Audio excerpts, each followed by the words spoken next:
Today I'm going to teach you how to save money by cutting a boneless pork loin at home. When we're finished, you're going to be able to cut your own pork chops, country ribs, cutlets, and a roast out of a whole boneless pork loin. So, how to process a boneless center cut pork loin at home. I'm going to tell you how to trim it. I'm going to tell you what materials you're going to need. We're going to think about what you're wanting to cut before you cut it. We're going to teach you how to cut it. And then we're going to teach you how to package the product and a little bit of knife safety. So we're going to start with your materials and your trimming. You're going to need a very sharp knife, a cutting board, a meat tenderizer, and freezer Ziploc bags. And a whole pork loin. A whole pork loin weighs in between 7 to 10 pounds, so a good 8-pound pork loin will work. That'll give you enough meat to get the product that you're wanting out of your whole pork loin. So you're going to want to trim it up. You're going to want to face it off at the front by cutting a very thin piece off the very front part of your pork loin. I like to cut about 2 thick pieces off, about an inch each. And then I cut those 2 in half, and then I get a package of country ribs. So now we're going to decide on what we want to cut. We want to make pork chops. We want to make thin chops, thick chops. We're going to want to make ribs, whether we want to make a pork roast or pork cutlets.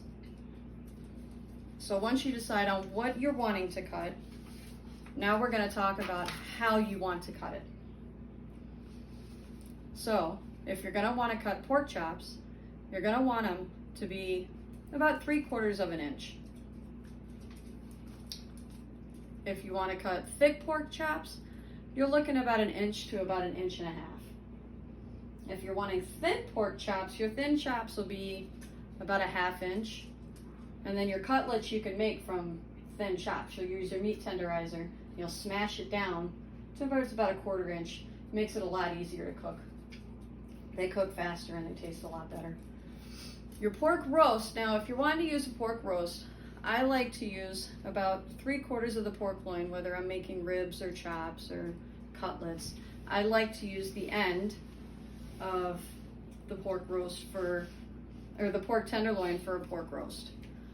And it depends on how much you're wanting to cut or however you're wanting it to be, because it depends on how many people you're feeding.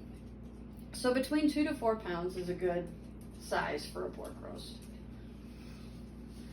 Now when you're cutting your pork loin, it's very important to hold on to your meat very firmly, because pork loins are kind of slimy, a little wet, and they like to slide all over the place. So if you're not holding on to your meat as you're cutting it, then you're going to end up with crooked cuts and it's not going to be straight. It's very important for it to be straight, because when you go to cook your meat, it's not going to cook evenly. So let's talk about packaging a little bit here. When you package your meat, you're going to package, it depends on what size bags you want to use. You use a gallon bag if you're going to have a lot of ribs or pork chops. You're going to want to use a bigger bag. The bigger bag, the more that you have. Smaller bag, you would hold about 2 pork chops, maybe 4 to 6, about 4 to 6 ribs, maybe 2 pork cutlets. If I was cutting a 2 to 4, maybe 5-pound roast, I would use a gallon-sized freezer bag. You always want to make sure that you date it.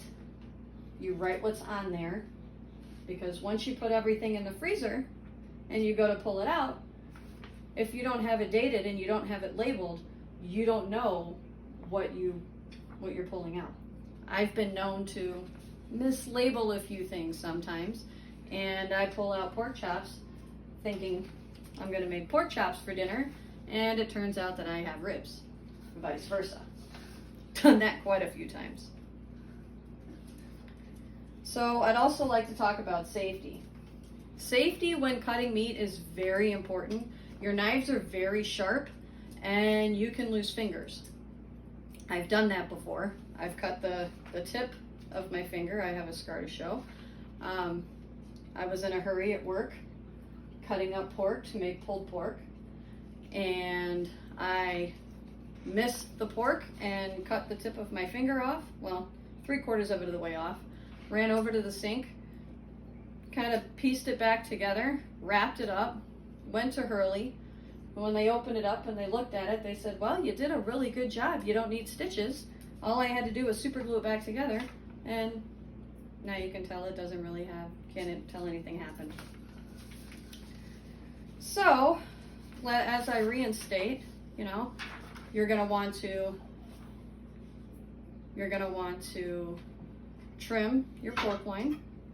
You're gonna want to think about what you're wanting to cut.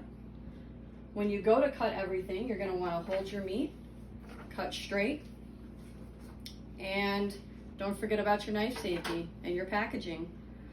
Learning how to dissect a really large piece of meat is going to save you a lot of money in the long run, because if you go to the store and buy all these products individually, it's going to cost you a lot more money than cutting it yourself at home. Thank you.